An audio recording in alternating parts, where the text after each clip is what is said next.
राधे के चरणों में नमन। प्यारी बहनों को शुभ आशीष।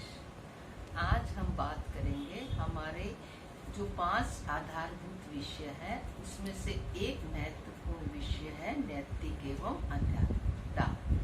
अब नैतिक एवं आध्यात्मिकता कोई अलग से जीवन में उतरने वाला विषय नहीं है।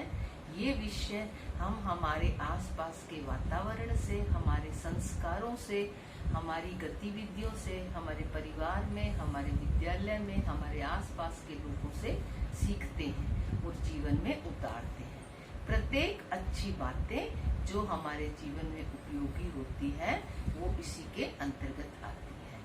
इसी के साथ में हमारे विद्यालय में ये विषय लगा हुआ है। तो इस विषय की हमारी एक पुस्तक भी है जो कक्षा 6 से 8 तक के लिए दी जाती है। तो इन्हीं आधारभूत विषयों की पुस्तकें अपने विद्यालय में आई हुई है।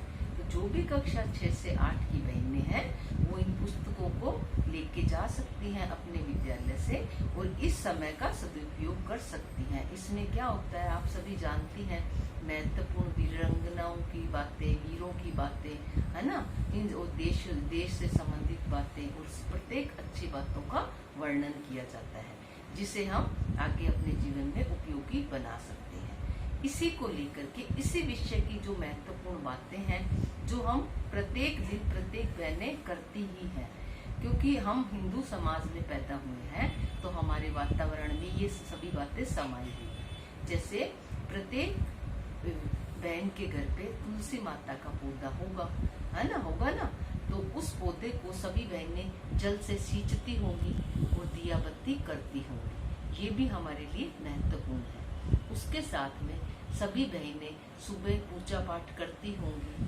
शाम को संध्या वंदन करती होंगी और हमारे अपने माता पिता का सभी बहनें सम्मान करती होगी, बड़ों का आदर करती होगी और उनको प्रणाम करती होगी यथा योग्य जो भी हमारे समाज में इस बात का प्रचलन है।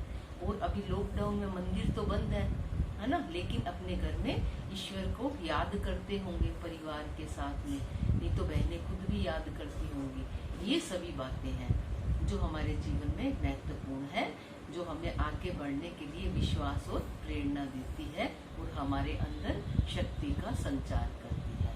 इसके साथ साथ कोई नैतिक और आध्यात्मिकता में कोई बड़ी बड़ी ऐसे बातें नहीं है कि हम सोचते हैं कि ये हमसे होगी नहीं, पता नहीं क्या बात है।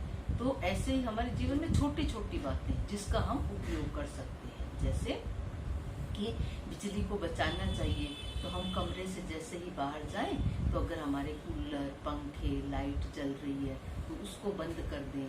पानी है, पानी को व्यर्थ में बहाएं नहीं। ये सब बातें हैं जो हमारे जीवन में महत्वपूर्ण है और हमारे देश के लिए हम कहाँ पर काम आ सकते हैं, कहाँ छोटी छोटी बातों में भी उपयोगी हो सकते हैं, यही हमारे लिए सबसे ज्यादा महत्वपूर्ण है। धन्यवाद।